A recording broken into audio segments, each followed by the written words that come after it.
Good morning. Thank you for coming here today to honor our veterans and our fallen.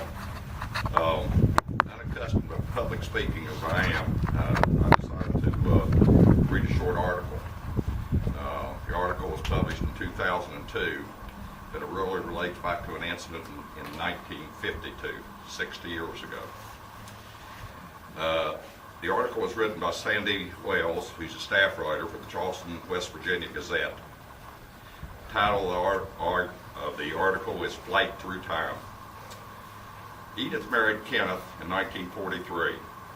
They had a son who was born in 1944. Fired up with patriotism, he joined the Army Air Force during his senior year at high school. 2 years later, in 1945, he went off to England to fight the war. He wrote Edith the whole time, dozens and dozens of letters, always careful, never to divulge his location. He survived the war, came home, joined the National Guard. The marriage did not last.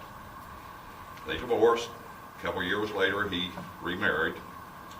And in 1951, he was killed along with 18 other guardsmen when their C-47 slammed into the mountain at Kanawha Airport, which is now called Chuck Yeager Airport. He was 26 years old. In 1953, Edith remarried. She married a member of the Navy who had fought in the Pacific.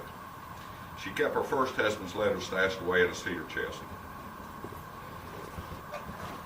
In 2001, she met a lady who was British, and they started talking.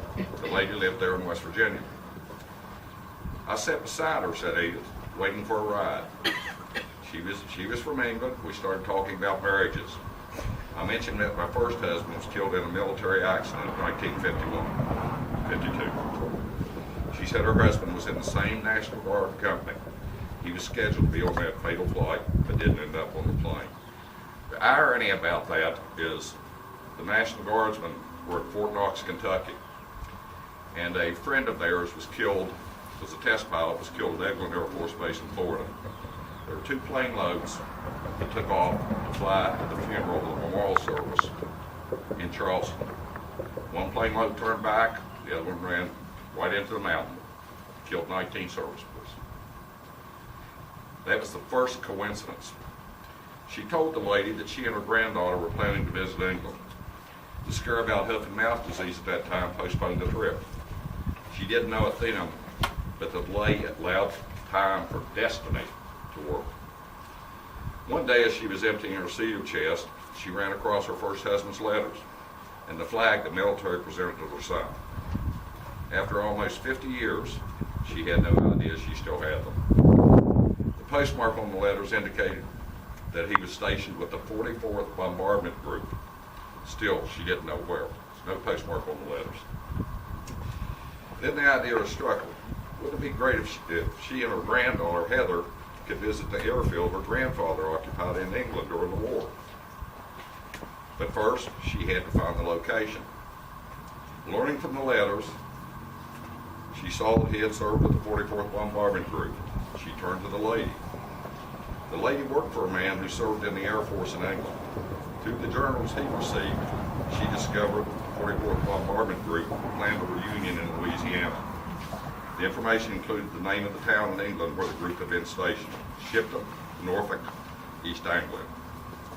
Traveling to England in 2002, Massey and her granddaughter drove across the Shipton countryside, trying to locate the airfield. It was an enclosed industrial park, and they could not find it. Discouraged, they returned to the town and went to a tavern on Main Street to ask for direction. The barkeeper there was a retired RAF pilot, and he mentioned the pictures on the wall of the 44th Bombardment Group. He said they were taken from 1942 to 1945, so they went over to look at them.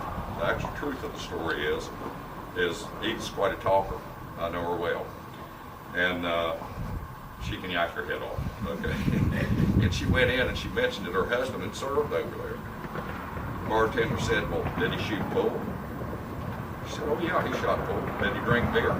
Yeah, he drank beer. He said, well, if he did, he had to do it here because this little town's been here for 300 years. That's not in the article. went around and looked at the photographs. They reached the last photograph. Edith could hardly believe her eyes. She said, Heather, there he is. Sure enough, there was Kenneth, a flight engineer and a tail gunner with B-24 Liberators. 68 Squadron, listening intensely to a flight briefing before making a raid over Germany. The tavern under date of the photograph and holding the contact the curator, who actually operated a museum there. The convergence of 3,000 American and Canadian airmen on a town of 1,700 apparently was deemed worthy of communications. Seeking information through a website obtained from the 44th Bombardment Group's reunion notice, Heather learned that her grandfather participated in 12 raids during March 1945.